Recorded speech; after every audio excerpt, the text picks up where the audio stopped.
My name is Elijah Bilel, the founder of the Veggie Outers, and we have Otis Ross with us, the owner of the iconic Eatery and ice cream bar. Appreciate you being able to join us for this mini interview. How's it going, man? All right. Good to be here. Yeah, most definitely. We've actually been here before, and they got a pretty high rating. A lot of members specifically mentioned that they love the ice cream. You're a magician with that ice cream. I am. That's an exact quote. We sat here at that table, and everyone directly said that. Mm-hmm. Yeah, and it is one of the, right now, currently, we don't have an ice cream machine. We're trying to shop one. A brand new one is about $17,000. You can get a used one for $6, $7, $5 maybe. So we just try to negotiate with a few people and find us a new one. Replacing parts can be more expensive than buying the whole machine. So, but we're gonna get it done in God's own time, for sure. Yeah. Hey, so appreciate the prayers. Thank you.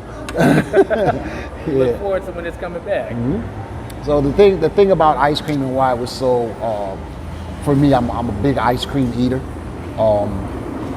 And I've always, well, I want to say ice cream, but there was a thing called sherbet when I was growing up. And we just ate a lot of sherbet because we really didn't do the dairy and the milk. My parents weren't vegan, but they just wasn't big on dairy, milk, cheese, and stuff like that. And so when I always felt like anything you eat should have a nutritional value, even if it's a dessert or even if it's an ice cream.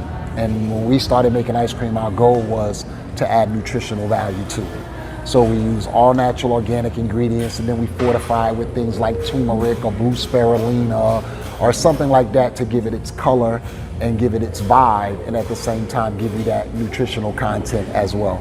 So we all miss ice cream. We're praying for it to come back really, really soon. But yeah. So ice cream is often seen as kind of like it's a cheat. Like, right. I know it's bad for you, but I gotta have it every now and then. Exactly. And I'm not saying you should overload on ice cream, but you found a way to sneak some nutritional value in there. So it's green color, but it may have moringa in there. Right. Or spirulina. Or exactly. Iris moss. Exactly. These are things that are very nutritious. Exactly. And so in that vein, you can almost say, yeah, I can splurge a little bit, especially when it comes to children, like the blue spirulina. And blue spirulina is excellent for moving heavy metals and toxins from the blood.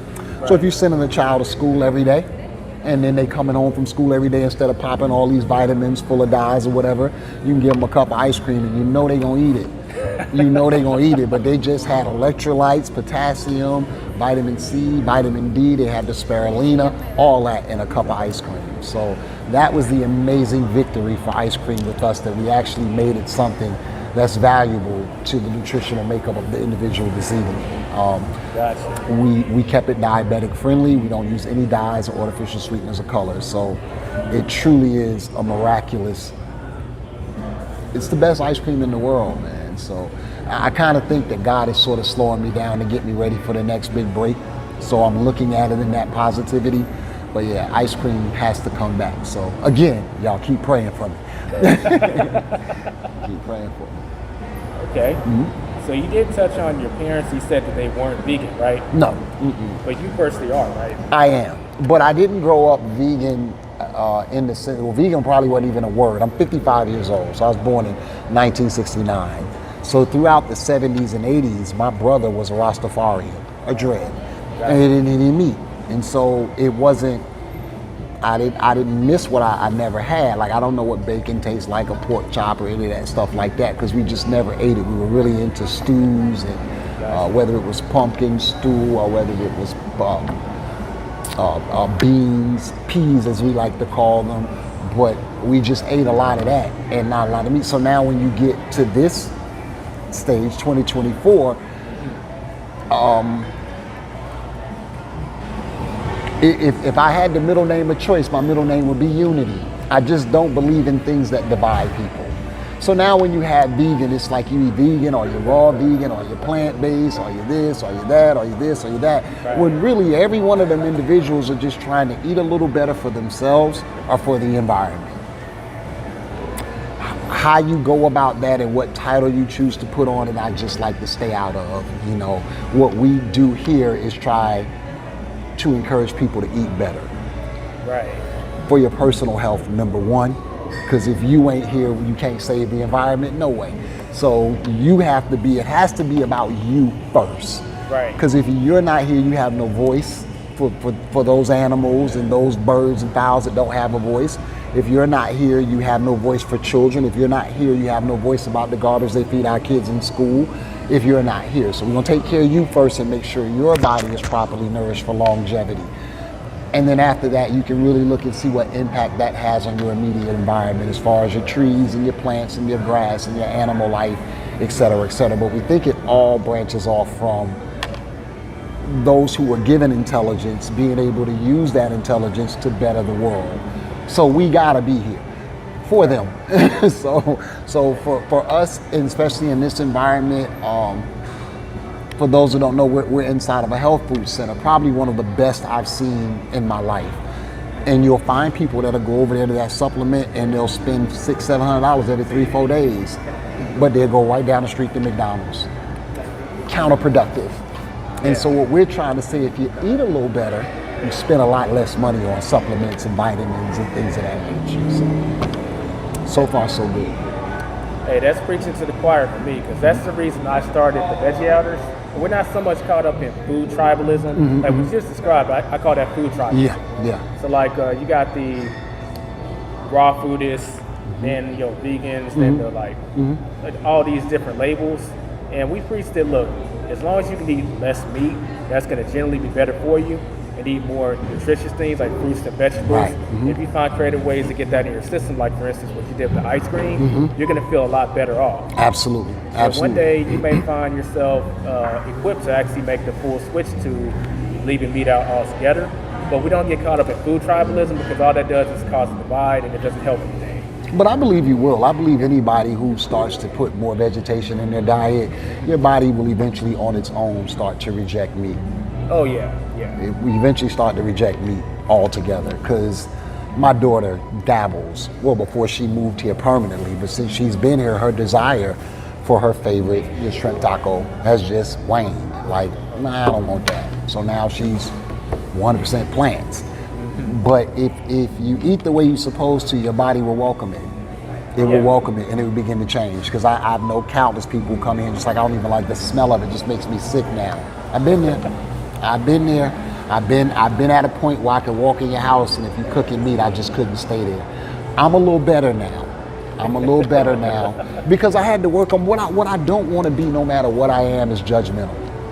I don't want to be that. I don't want to have to be that. I don't want to be no cop, no judge, no lawyer, no none of that. I don't want to be judgmental.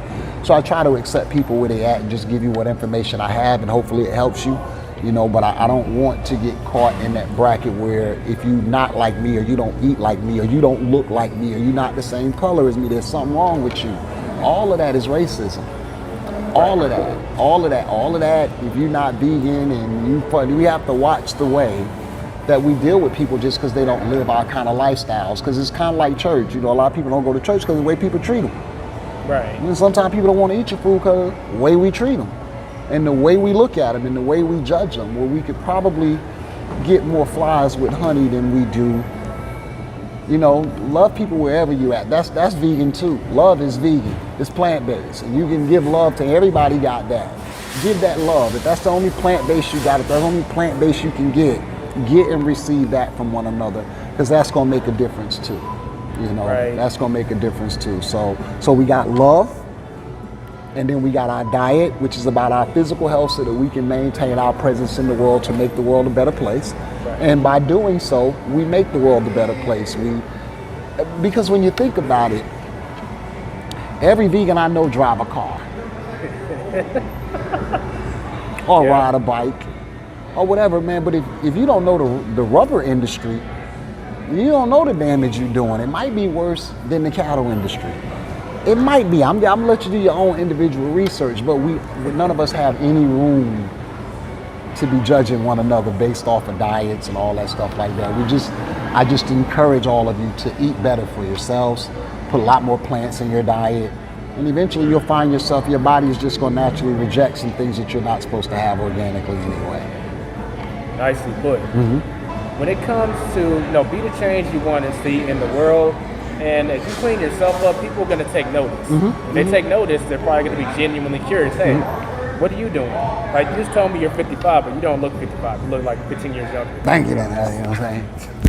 Your prayers are working already, y'all. Appreciate it. Yeah. So, but that's it. So we're here in Dallas, Oak Cliff. Oak Cliff is a historical black community. I'm not originally from Oak Cliff, but I'm originally from the historical black community, if that makes sense. So I feel really welcome here, and I think the interesting thing about this is all you're gonna find around here is McDonald's, Burger King, Popeyes, Sonic. The only healthy thing to eat within about a 10-mile radius of here, because Spiral Diner used to be down the street. Right. Once Spiral Diner closed, if you live in what we like to call the hood, there's really no place to go get healthy food. Even the grocery store is different. Like, I live up in Addison. My Kroger's is not like this Kroger's at all. At all. Y'all not eating the same food that we're eating where I live. God has been blessed to live in a little better neighborhood, but I will tell anybody, when you go shop for your food, don't hesitate to drive a few extra miles outside of your circle, because it's different.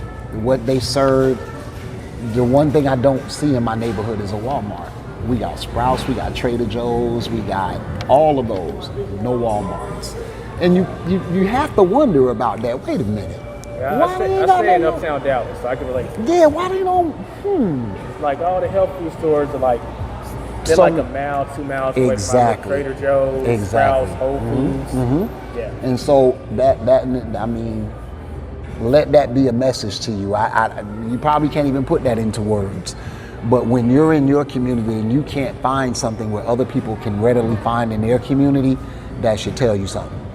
And it might tell you where you might need to shift to buying your groceries or make some demands on your local grocer for better food. Because some of these stores you go into and I really can't find anything I want to eat on none of the shelves. Right, and sometimes, like, let's say these grocery stores in that community, they'll try something and it just stays on the shelf and expires, so they don't try it again. There you go. But the grocery store in another community, they try something, it's sold out. Before you know it, they have a whole vegan section. All of that. It keeps getting sold out, so of course it's going to stay there. Absolutely, and that's true in any grocery. It's true here. You know, we do the same thing here. Some things sell, some things don't, and as they do or don't, we move them around and shift them to provide the best service for you. So that's why I say make them demands on your local grocers. Like, well, why y'all don't get? And if enough of y'all do it, then they'll make those necessary changes. But if you're complacent or if you just don't know and you think you're buying the same banana here that you bought here, and it ain't. It's a different quality of food. And so be mindful of where you shop for your food and groceries. And be mindful of your attitudes towards others because they don't eat or dress or look or appear to be you. And lead with love. And those are what I like to call my big threes in the vegan world. If we did that, I think we do ourselves a tremendous service in how we are perceived and accepted into the greater. And I mean, it's how you want to say it. If you're religious, you know God ain't come for the saved folk. They already saved. You know what I'm saying? So this is not here for us. We already here. So in order for us to make a true impact, we have to reach all those people we so busy judging. You ain't gonna do that like that. You gotta lead with love and accept them right where they at, and then lead by example and let them follow you. But we can't do it by putting up these huge walls and thinking we're so much better than everybody else. Right. Because, yeah. That's actually a good tie-in into what inspired you to start the iconic eatery. Well, actually, it was just ice cream for me.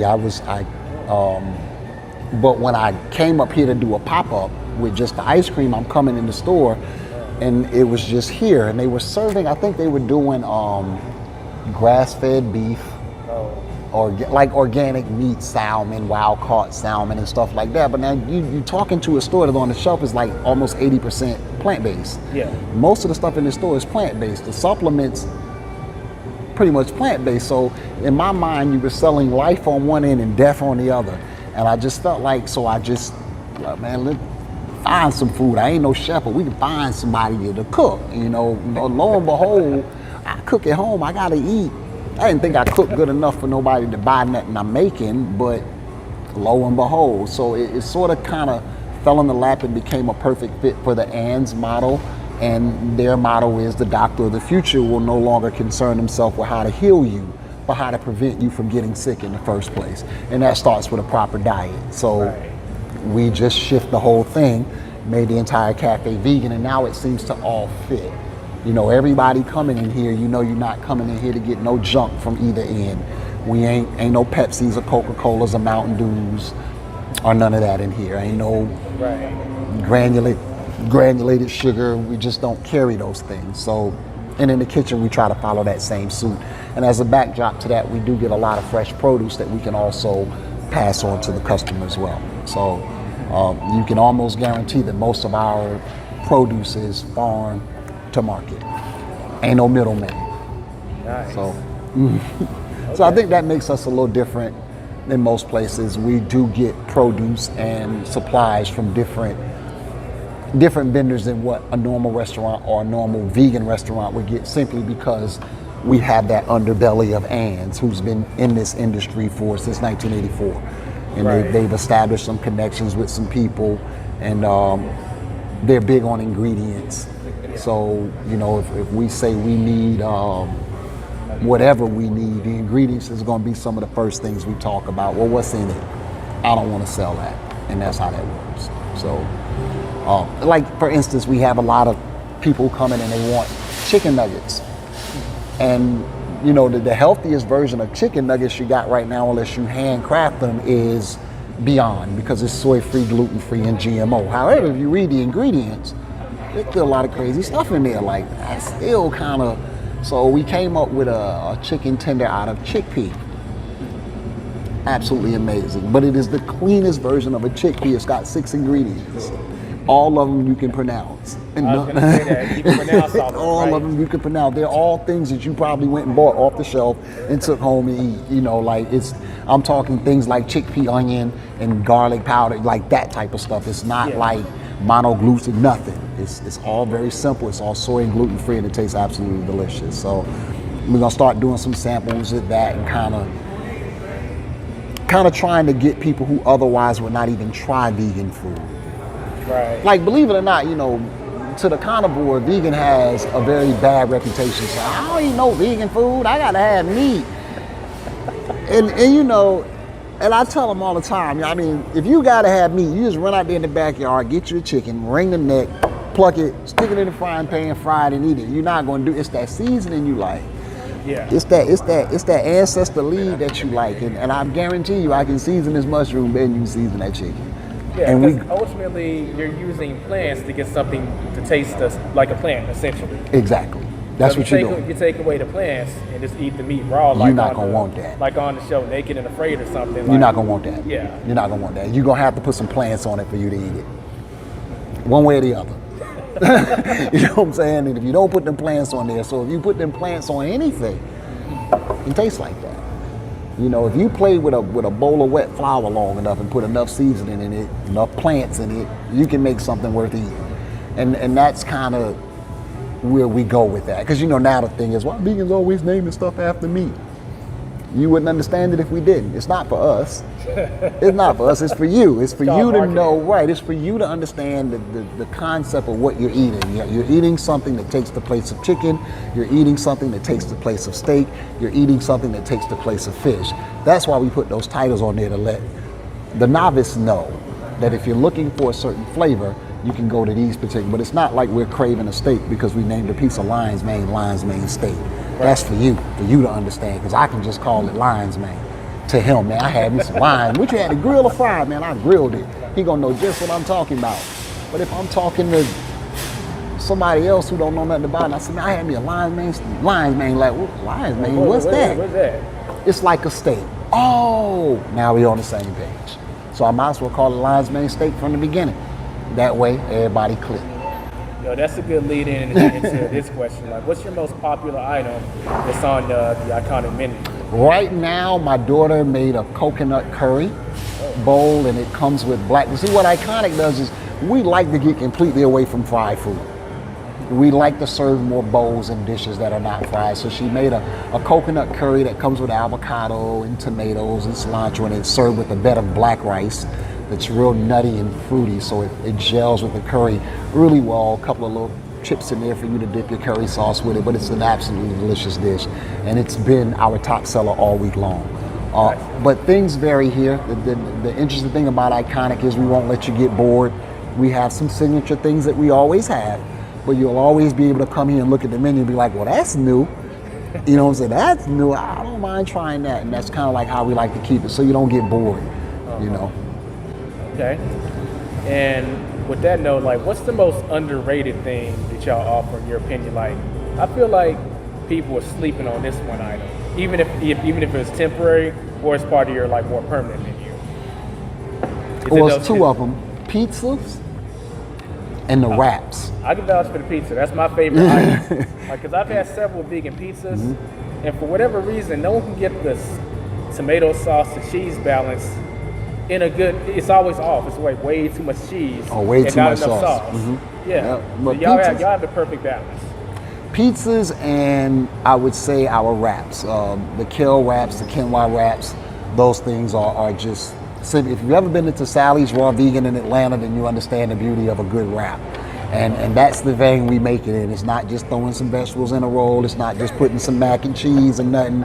We giving you some wraps that just make you want to take your shoes off and sit back and relax a little bit. So the wraps and the pizzas, I would say, are probably some of the most underrated and overlooked dishes on the menu.